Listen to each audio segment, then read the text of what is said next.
नमस्कार दोस्तों, स्वागत है आप सबका स्टडी सेंटर में। मैं हूं रितेश और आप हैं मेरे साथ आज के इस वीडियो में, जहां हम लोग class 9th NCERT chapter 2 physical features of India second part देखने वाले हैं।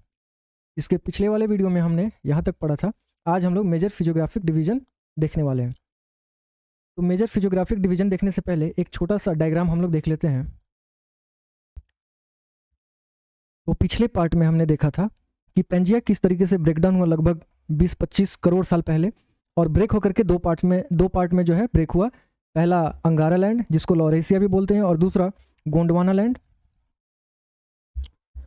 फिर 18 करोड़ साल पहले लगभग ये गोंडवाना लैंड फिर से ब्रेक हुआ, और यहाँ से जो है इंडियन प्लेट अलग हुआ और ऑस्ट्रेलियन प्लेट। अब देखिए यहाँ लिखा है Indian Australian plate, this is Australian plate, और यहाँ से इंडियन प्लेट अलग होकर के अब देखिए ये यूरेशियन प्लेट में जाकर के जो है कोलाइड किया। कोलिजन की वजह से जो फिजियोग्राफिक चेंजेस आए वो ये था कि यहाँ पर पहले टेथिस समंदर या सागर के द्वारा जो सेडिमेंट्स किए गए थे, जो डिपोजिशन किए गए थे, वो डिपोजिशन अपलिफ्ट हो गया। वहाँ पहले से डिपोजिशन था, इंडियन प्लेट ने जाकर के वहाँ पे यूरेशियन प्लेट से यहाँ कोलाइड किया। कोलिजन की वजह से यहाँ अपलिफ्टमेंट हुआ, और ये अपलिफ्टमेंट हिमालय कहलाता है। आज हम लोग हिमालय देखने वाले हैं, हिमालय पढ़ने वाले हैं। इंडिया का जो फिजियोग्राफिक डिवीजन है वो 6 है।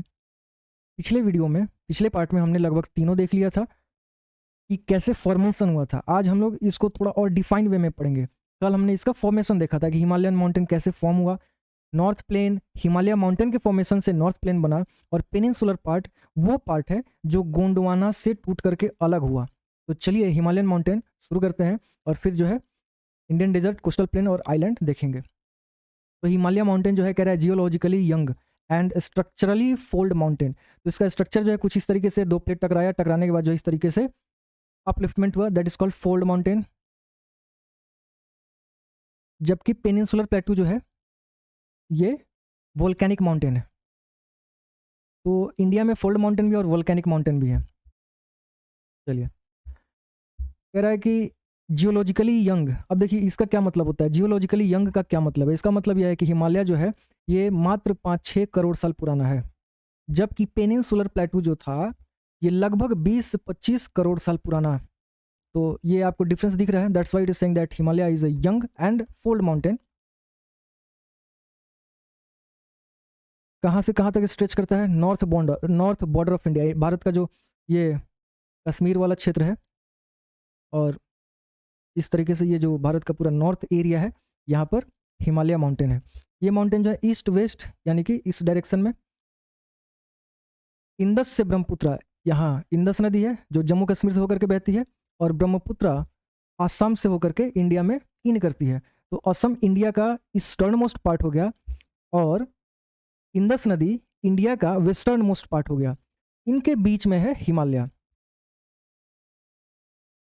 The Himalaya represent the loftiest and one of the most rugged mountain. Himalaya जो है ये सबसे ऊंचा पीक, धरती पे सबसे ऊंचा पीक अगर कहीं पाया जाता है वो है हिमालय, और उस पीक का नाम है Everest. That's why it is saying that Himalaya represent the loftiest means highest peak and most rugged mountain. देखिए एक माउंटेन तो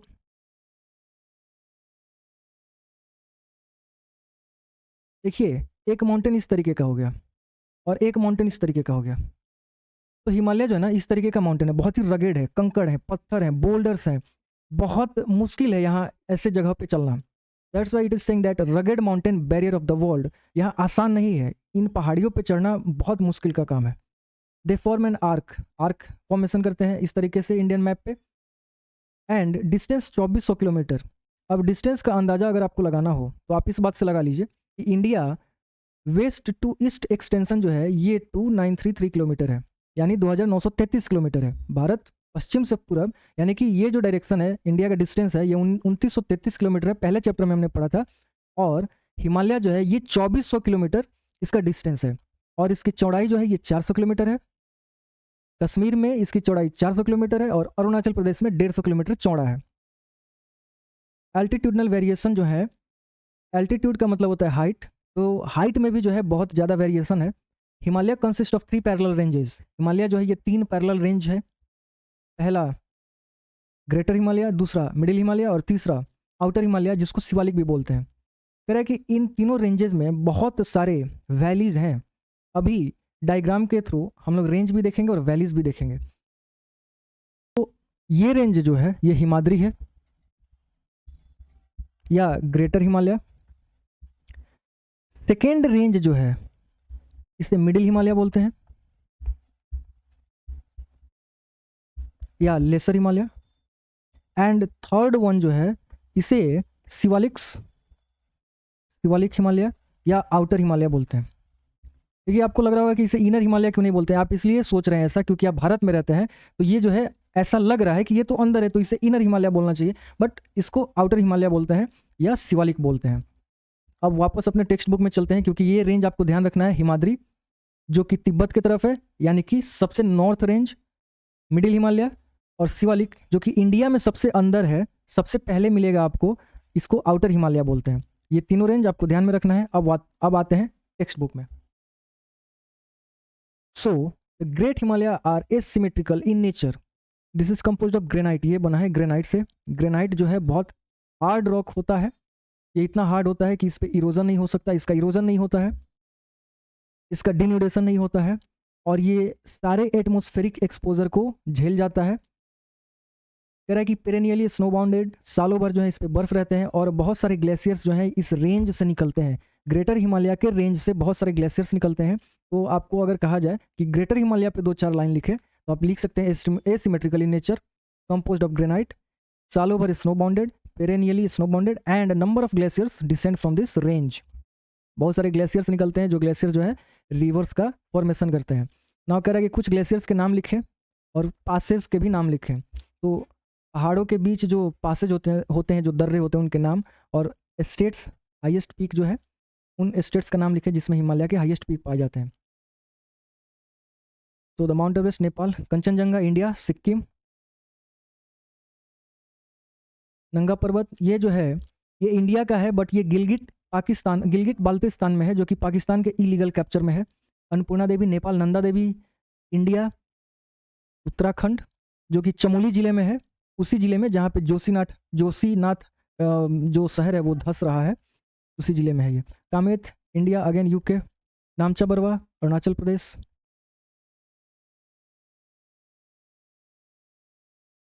अब है कि range line to south of Himadri forms the most rugged mountain system and is known as Himachal और lesser Himalaya. तो हमने 3 range जो देखा था ग्रेटर हिमालय, उसके साउथ में यानी कि उसके नीचे जो आता है वो है लेसर हिमालय या हिमाचल। ये रेंज जो है ये भी पत्थरों से बना है और इसकी हाइट जो है एवरेज हाइट है 3700 से 4500 मीटर और इसकी चौड़ाई जो है ये 50 किलोमीटर है। इस रेंज का लॉन्गेस्ट और इम्पॉर्टेंट रेंज जो है वो पीर पंजाल रेंज है। तो लेसर हिमालय का सबसे लंबा और important range Pir Panjal range है। धौलाधर और महाभारत रेंज भी जो है इसी हिमालय, लेसर हिमालय या हिमाचल हिमालय में पाए जाते हैं। कश्मीर की घाटियाँ, कुछ कांगड़ा एंड कुल्लू जो हिमाचल प्रदेश की घाटियाँ हैं ये भी पाए जाते हैं और ये रीजन जो है well known for hill station. इस रीजन में बहुत अच्छे अच्छे हिल स्टेशन पाए जाते हैं। नाउ हमारा तीसरा रेंज, हमने पहला रेंज देखा ग्रेटर हिमालय, दूसरा रेंज देखा मिडिल हिमालय, लेसर हिमालय या हिमाचल। अब तीसरा रेंज जो कि शिवालिक जो है इसकी चौड़ाई 10 से 15 किलोमीटर है और इसकी हाइट एल्टीट्यूड यानी कि हाइट, तो इसकी हाइट जो है ये 900 से लेकर के 1100 मीटर है और इसका रेंज जो है ये पहाड़ियाँ जो हैं ये अनकॉन्सोलिडेटेड यानी कि यहाँ पे जो पत्थर पाए जाते हैं या यहाँ की जो टोपोग्राफी है वो सॉलिड नहीं है, वो अनकॉन्सोलिडेटेड है। Unconsolidated sediments brought down by river from the main Himalaya range located farther north. देखिए ये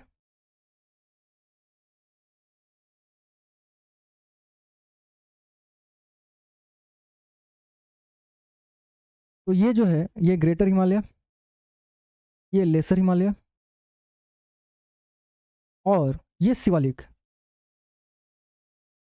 ये जो है ना ग्रेनाइट से बना है जो बहुत हार्ड रॉक। ये हिमाचल या लेसर हिमालय और ये शिवालिक या आउटर हिमालय। इसका एवरेज एल्टीट्यूड जो है या एवरेज हाइट जो है ये 6000 मीटर है, जबकि इसका 3700 से 4500 और ये 900 से 1000 मीटर एल्टीट्यूड है, एवरेज एल्टीट्यूड। अब कह रहा है कि इनके बीच ये जो है एक और चीज़ कि ये ग्रेनाइट से बना है, जो कि बहुत ही सॉलिड रॉक, ये भी बहुत सॉलिड रॉक से बना है। और यहाँ जो रॉक पाए जाते हैं वो सॉलिड नहीं होते हैं, वो बहुत ही कम सॉलिड होते हैं, अनकॉन्सोलिडेटेड। एक और बात, जो दून आपने देहरादून, कोटली दून और पाटली दून देखा था, कह रहा है कि ये जो है हिमाचल या लेसर हिमालय और शिवालिक हिमालय के बीच का जो रीजन है, जो नदियों के द्वारा डिपोजिशन करके बनाया गया है, इसको बोलते हैं दून। पाटली दून, देहरादून और कोटली दून, ये जो है कुछ फेमस दून है जो हिमाचल हिमालय और शिवालिक हिमालय के बीच वाले इस वाले रीजन में पाए जाते हैं। तो हमने हिमालय का रेंजेस देखा, पैरेलल रेंजेस ऑफ हिमालय हमने पढ़ लिया। अब हम देखते हैं कि ये जो हिमालय है इसको नदियों ने जो है ना डिवाइड किया है। कह रहा है कि this division have been demarcated by river valley. नदियों ने जो है हिमालय का डिवीजन किया है, तो ये डिवीजन जो है लोकली अलग अलग नाम से जानते हैं। तो आइए इसको भी मैप में एक बार देखते हैं। तो नदियों के द्वारा जो हिमालय का डिवीजन किया गया है वो इस प्रकार है। ये इंदस नदी है और ये सतलज नदी है, जो कि पाकिस्तान की तरफ जाते हैं, और ये दोनों नदियां हिमालय से ही निकलती है और हिमालय को डिवाइड करते हुए पाकिस्तान की तरफ चली जाती है।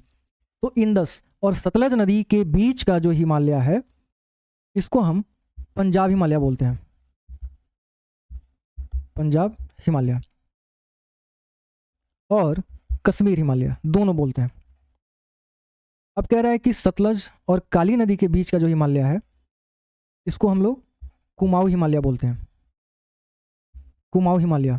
ये अब ये जो पार्ट है ये नेपाल हिमालय है, जो काली नदी और तीस्ता नदी के बीच का हिमालय उसे नेपाल हिमालय बोलते हैं। एंड लास्ट में जो तीस्ता नदी है और ये जो दिहांग एक ट्रिब्यूटरी है ब्रह्मपुत्रा की, ब्रह्मपुत्रा नदी जो कि हिमालय से निकलती है, उसमें एक ट्रिब्यूटरी है दिहांग। तो तीस्ता और दिहांग के बीच का जो हिमालय है इसे असम हिमालय बोलते हैं। तो रीजनली अगर हम रीजनली बात करें, रीजनली हिमालय का 4 डिवीजन है, पंजाब हिमालय या कश्मीर हिमालय, कुमाऊं हिमालय, नेपाल हिमालय और असम हिमालय। अब वापस अपने टेक्स्ट बुक में आते हैं। कह रहा है कि ब्रह्मपुत्रा नदी जो है ये हिमालय का ईस्टर्न मोस्ट बाउंड्री है, यानी कि ब्रह्मपुत्रा नदी जो इंडिया में असम की तरफ से ऐसे इन करती है, यहाँ पर जो है ना हिमालय यहाँ पर लगभग इंड हो जाता है। कह रहा है कि beyond the Dihang gorge the Himalaya bend. अब यहाँ पे हिमालय जो है ना ये बेंड करती है ऐसे, तो ये पूरा हिमालय जो है ऐसे बेंड करती है। इनको पूर्वांचल या ईस्टर्न हिल भी बोलते हैं, और ये सैंडस्टोन से बने हैं, यानी कि सेडिमेंट्री रॉक। सेडिमेंट्री रॉक मतलब नदियों के द्वारा जो मिट्टी या बालू ला करके जमा किया जाता है, जो सेडिमेंट होते जाता है धीरे धीरे, एक लेयर बाय लेयर जो है ऐसे बैठते जाता है, this is called sediment rock, sedimentary rock. कह रहा है कि ये एरिया यहाँ पे बहुत डेंस फॉरेस्ट है और पैरेलली रन करते हैं। Purvanchal comprises the Patkai hills, Naga hills and Manipur hill and Mizo hill. तो पूर्वांचल में यानी कि हिमालय जो ऐसे बेंड करता है, ये जो असम वाला रीजन है इंडिया का, ये जो असम वाला रीजन है इंडिया का, यहाँ पर हिमालय जो ऐसे बेंड करता है, यहाँ पे पटकाई हिल, नागा हिल, मणिपुर हिल और मिजो हिल्स पाए जाते हैं। नॉर्थ प्लेन, दोस्तों हमने हिमालय देख लिया, अब नॉर्थ प्लेन देखते हैं जो सबसे प्रोमिनेंट है। प्रोमिनेंट इसलिए है क्योंकि इसको आप ग्रेनरी भी बोल सकते हैं। इसके अलावा यहाँ पर बहुत डेंस पॉपुलेशन पाया जाता है, क्योंकि यहाँ फर्टिलिटी बहुत ज़्यादा होती है, यहाँ नदियाँ बहुत ज़्यादा होती हैं। नदियाँ होने की वजह से फर्टिलिटी हाई होता है, फर्टिलिटी हाई होने की वजह से यहाँ डेंसिटी बहुत ज़्यादा होता है। यहाँ रोड इंफ्रास्ट्रक्चर, बिल्डिंग, रेलवे, हर चीज़ का जो है आप सेटअप कर सकते हैं, क्योंकि प्लेन एरिया जो है ना वो ज़्यादातर सपाट होता है। अब पहाड़ पर तो आप किसी फैक्ट्री या रेलवे लाइन का जो है सेटअप करेंगे नहीं, तो इसलिए नॉर्थ प्लेन जो है अपने आप में काफ़ी इंपॉर्टेंट हो जाता है। कह रहा है कि नॉर्थ प्लेन जो है ना वो 3 नदियों के द्वारा बनाया गया है।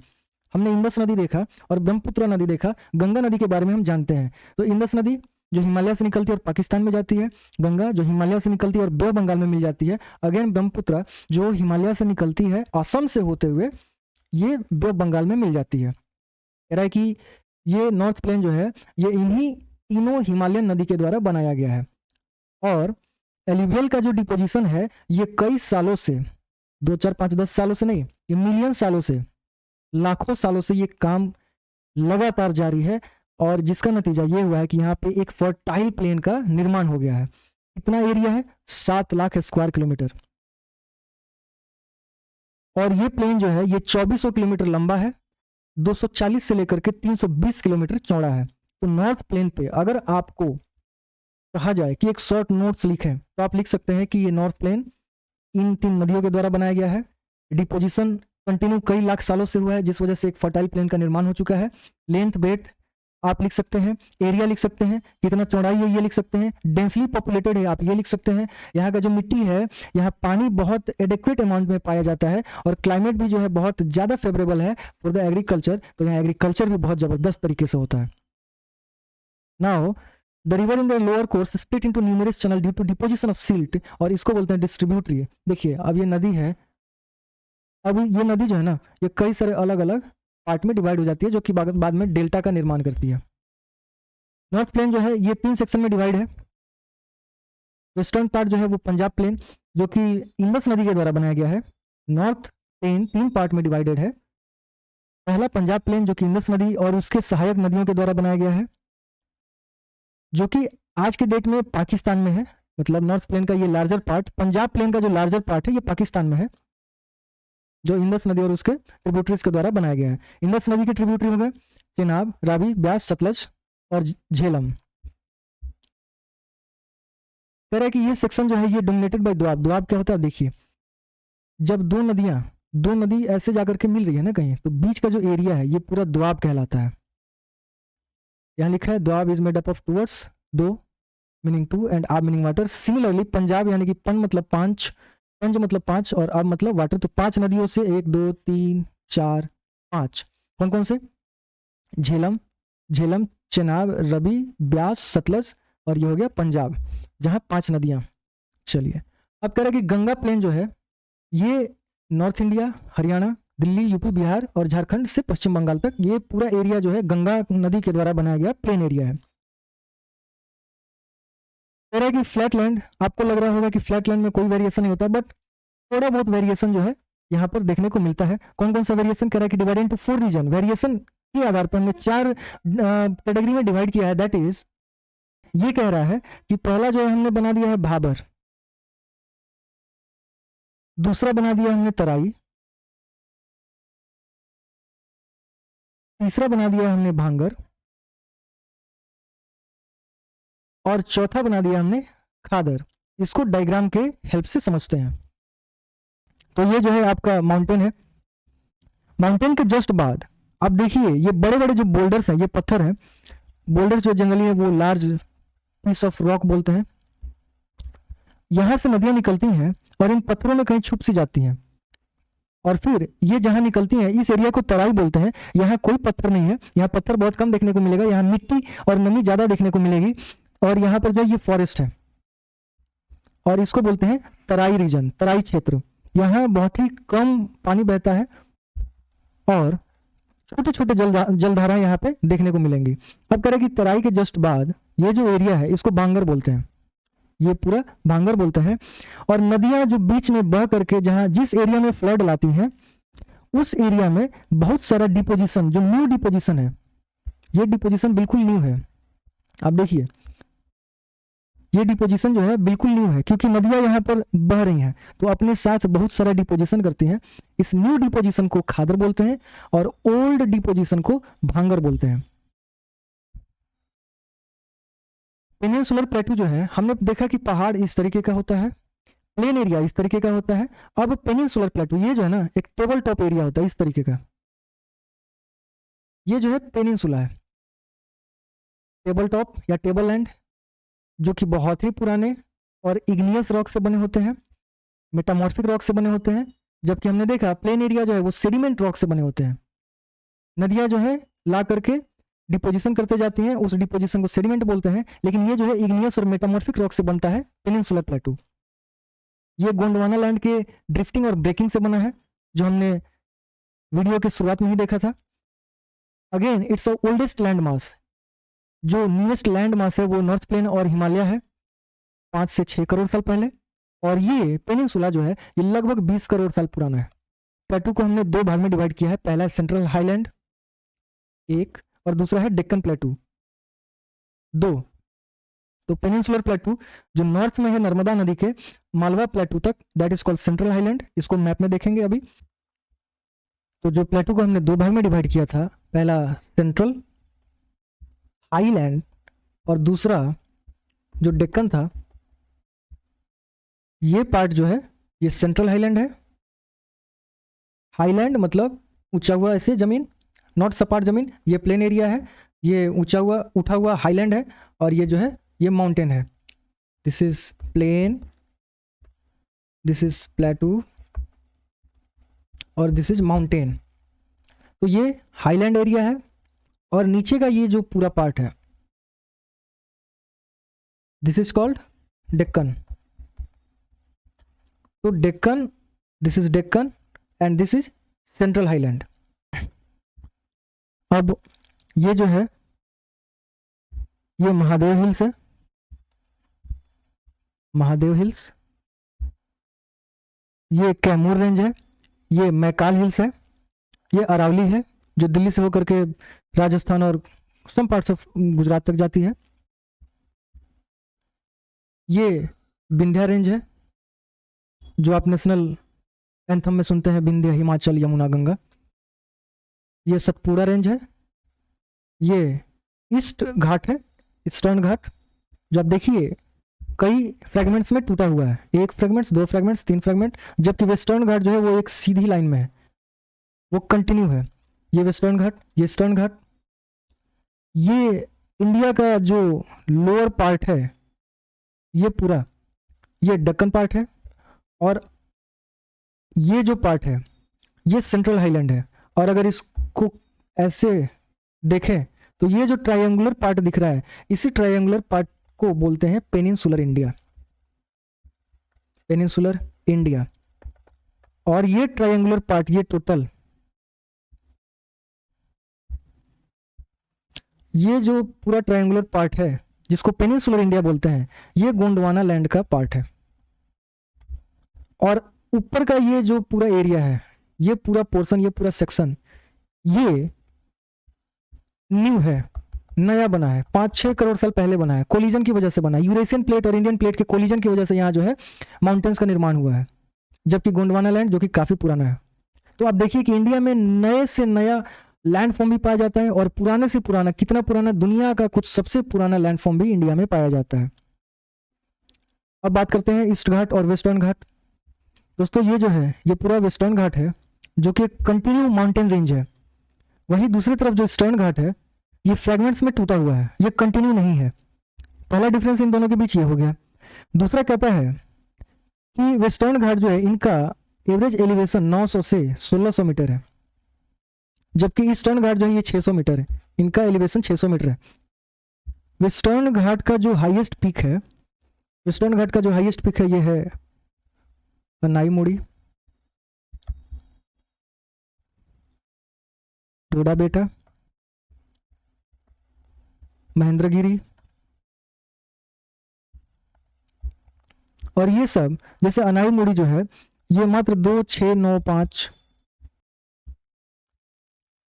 डोडा बेटा जो है ये 2, 6, 3, 7, अब देखिए, और ये 1500, महेंद्रगिरी जो है ये 1500 मीटर है। अब देखिए कि 2695, 2637 और 1595 ये पिक्स जो है, ये पिक्स लॉफ्टिएस्ट हाईएस्ट पिक हो जा रहा है वेस्टर्न घाट में।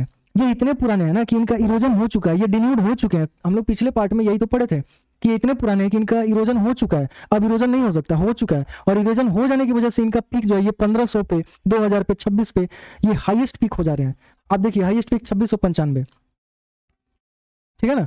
तो यही डिफरेंस है नॉर्थ और साउथ में। पहाड़ियों की अगर बात करें तो नॉर्थ में जो है 8848 मीटर हाईएस्ट पीक हो जाता है, जबकि वहीं अगर आप साउथ में तो 2695 पे हाईएस्ट पीक हो जाता है। तो इसके अकॉर्डिंग इस 2695 आप देखिए तो 6000 तो एवरेज हाइट है, 6000 मीटर तो एवरेज हाइट है। नॉर्थ के जो माउंटेन्स है वहाँ 6000 मीटर तो एवरेज हाइट है। वेस्टर्न घाट जो है इसका अपर पार्ट जो कि मुंबई से गोवा तक है, इस पार्ट को बोलते हैं कोंकण कोस्ट। ये वाला जो बेसिकली ये वाला जो एरिया है ये पूरा कोंकण कोस्ट है, जबकि ये वाला जो पार्ट है इसको मालाबार कोस्ट बोलते हैं। वहीं अगर ईस्टर्न घाट की बात करें तो ये पूरा पोर्शन जो है इसको नॉर्थ सरकार बोलते हैं, नॉर्थ सरकार्स। जबकि ये वाला जो पोर्शन है ये पूरा पोर्शन इसको कोरोमंडल कोस्ट बोलते हैं।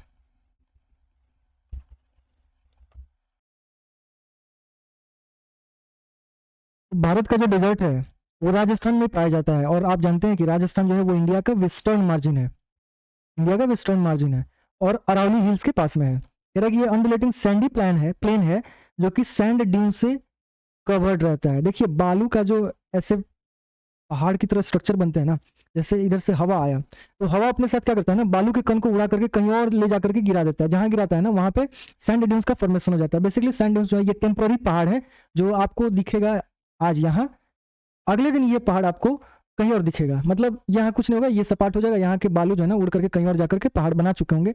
This is called sand dunes. This region receives very low rainfall, यहाँ पे जो है बारिश बहुत कम होती है, 150 mm या आप 50 सेंटीमीटर, 150 mm या 50 सेंटीमीटर से भी कम बारिश होती है। यहाँ का क्लाइमेट जो है बहुत एरिड है, मिट्टी में नमी नहीं है, मिट्टी में बालू के कण जो है ज़्यादा पाए जाते हैं, सूखे हुए मिट्टी है, और हरियाली जो है बहुत कम देखने को मिलती है। बहुत ही लो वेजिटेशन है यहाँ पे। बारिश के दिनों में, बरसात के मौसम में थोड़ी बहुत पानी हो जाती है, पर बारिश इतनी कम होती है कि वो पानी भी बहुत जल्दी डिसअपियर हो जाता है, और इतना पानी नहीं होता है, इतना पानी नहीं होता है कि समंदर तक पहुंच सके।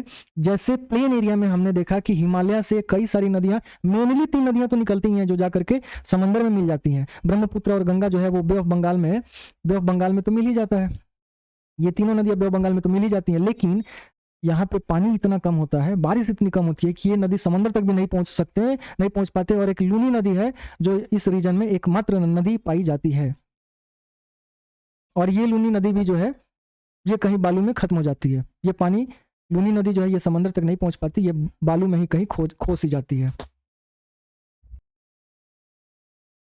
नाउ कोस्टल प्लेन कह रहा है कि इंडिया का ये वाला जो पार्ट है, जो वेस्टर्न घाट और ईस्टर्न घाट, इनके बीच का जो एरिया है ये कोस्टल प्लेन कहलाता है। ये अरेबियन सी और बे ऑफ बंगाल के पैरेलल है। Arabian sea, this side Arabian sea, western coast, this side bay of Bengal, eastern coast. कह रहा है कि जस्ट लाइक सैंडविच, सैंडविच मतलब एक तरफ अरेबियन सी और एक तरफ जो है वेस्टर्न घाट और बीच में वेस्टर्न कोस्ट, एक तरफ ईस्टर्न घाट, दूसरी तरफ बे ऑफ बंगाल, और बीच में जो प्लेन एरिया है that is coastal plain, eastern coastal plain. So it consist of 3 section. हमने देखा कोंकण, ये मुंबई से गोवा वाला पार्ट कोंकण, सेंट्रल स्टेज को कन्नड़ प्लेन, और तीसरा नीचे जो केरला वाला क्षेत्र है उसको मालाबार कोस्ट बोलते हैं। बे ऑफ बंगाल के किनारे जो प्लेन एरिया है वो ज़्यादा वाइड है, ज़्यादा चौड़ा है, क्योंकि ये गंगा नदी बनाती है, और गंगा नदी जो है बहुत बड़े डेल्टा का निर्माण करती है। और नॉर्थ पार्ट में हमने नदन सिरकार देखा, हमने कोरोमंडल कोस्ट भी देखा जो कि इंडिया के ईस्टर्न घाट के पास में है। This part north Circar and this one is called Coromandel coast. और यहाँ महानदी है, गोदावरी नदी है, कृष्णा और कावेरी नदी है जो कि डेल्टा का निर्माण करती है, और लेक चिलिका नदी भी जो है ईस्टर्न कोस्ट में पाई जाती है। भारत का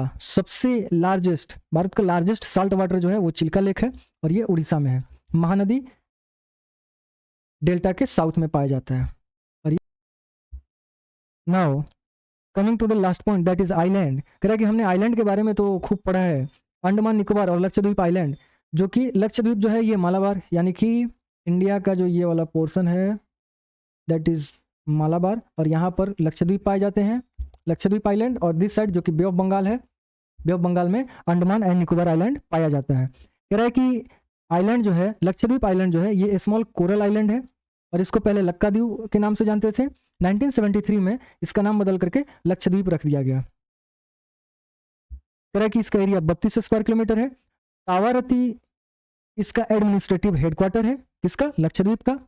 इस आइलैंड ग्रुप पे बहुत ज़्यादा डाइवर्सिटी है, flora and fauna. Flora means plants and fauna refers to animal kingdom. तो यहाँ वाइल्ड लाइफ जो है ये भी बहुत ज़्यादा पाया जाता है। और एक पीटी आइलैंड है जो कि अनइनहेबिटेड है, यहाँ लोग नहीं रहते, वहाँ एक बर्ड सेंचुरी भी है। नाउ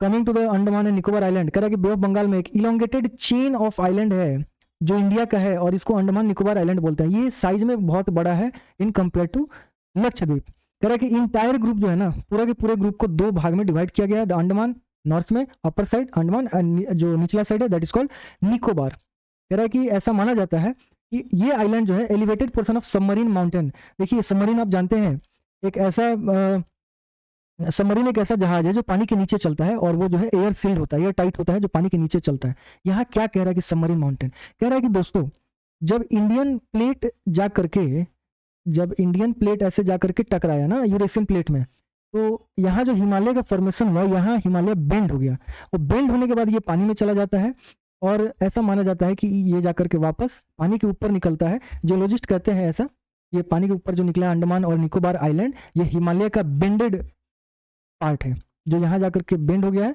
और पानी में, ये पूरा पोर्शन पानी में डूबा हुआ है और यहाँ जाकर के थोड़ा सा पानी में ऊपर निकल गया है। दैट्स वाई कह रहा है कि यहाँ भी जो है फ्लोरा एंड फौना का ग्रेट डाइवर्सिटी है। जहाँ इंसान कम है वहाँ वाइल्ड लाइफ बहुत अच्छे से फलता फूलता है। कह रहा है कि ये आइलैंड जो है इक्वेटोरियल रीजन पे है और यहाँ पे इक्वेटोरियल क्लाइमेट जो है बहुत ज़्यादा फील किया जा सकता है। इक्वेटोरियल क्लाइमेट मतलब यहाँ हीट प्लस रेन दोनों बहुत ज़बरदस्त रूप से, और ह्यूमिडिटी, हीट और रेन, जहाँ रेन बहुत ज़्यादा हो, जहाँ हीट बहुत ज़्यादा, वहाँ ह्यूमिडिटी बाय डिफॉल्ट हाई हो जाएगा। कह रहा है कि भारत में एक्टिव वोल्केनो भी है। ऐसा कोई भी फिजियोग्राफिक फीचर नहीं है दुनिया में जो भारत में नहीं है। देखिए भारत में वोल्केनो भी है, बैरन आइलैंड जो कि अंडमान और निकोबार आइलैंड में है।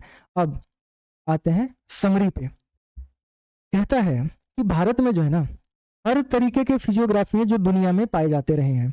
यानी कि अगर आपको पुराने से पुराना लैंड फॉर्म घूमना है तो आप पेनिनसुलर पार्ट में चले जाइए, और नए से नए लैंड फॉर्म में घूमना है तो आप जो है किसी नॉर्थ प्लेन एरिया में चले जाइए। आपको आइलैंड जाना है, आइलैंड में घूमना है, वो भी है। डेजर्ट घूमना है, वो भी है। घाटियों में घूमना है जैसे वैलीज, वो भी है। हिमालय के भी पहाड़ है, हर चीज है, प्लेन एरिया भी है। कह रहा है कि mountains are major source of water. पहाड़ियों से, हिमालय से लगभग 15,000 ग्लेशियर्स निकलते हैं और ये 15,000 ग्लेशियर्स मोर देन 50 करोड़ लोगों को डायरेक्टली अफेक्ट करते हैं। मतलब 50 करोड़ से ज्यादा लोग इस ग्लेशियर्स के द्वारा जो नदियां बनी है, इन नदियों के पानी से 50 करोड़ लोग जो है सरवाइव कर रहे हैं। 50 करोड़ से ज्यादा आप कह सकते हैं। मैं आपको एक रेफरेंस के लिए बता दूं कि यूएसए में 33 करोड़ की आबादी है, यूके यानी यूनाइटेड किंगडम ब्रिटेन में 6 करोड़ की आबादी है और रसिया में लगभग 14 करोड़ की आबादी है। और हिमालय की, सिर्फ हिमालय की नदियों से 50 करोड़ से ज़्यादा लोग जो है बेनिफिट लेते हैं, सर्वाइव कर रहे हैं, उस पर जो है डिपेंडेंट है। तो आप देखिए कि माउंटेन कितना इंपॉर्टेंट है। और ये इंसानों की बात अगर हटा दी जाए तो forest wealth, north plain is called granary of the country. North plain नहीं होगा तो भारत क्या उगाएगा और क्या खाएगा। कह रहा है कि और यही नॉर्थ प्लेन जो है और यही नदियां जो है, आप हिस्ट्री में पढ़ेंगे कि बेस फॉर अर्ली सिविलाइजेशन, जो इंडस वैली सिविलाइजेशन आप पढ़ेंगे तो आप देखेंगे इन्हीं नदियों के किनारे जो है सिविलाइजेशन यानी कि मानव सभ्यता बसा था। कह रहा है कि प्लेटू क्या है। अब प्लेटू का क्या यूज है, तो प्लेटू जो है स्टोर हाउस ऑफ मिनरल्स, यहाँ बहुत ज्यादा जबरदस्त रूप से मिनरल्स पाए जाते हैं।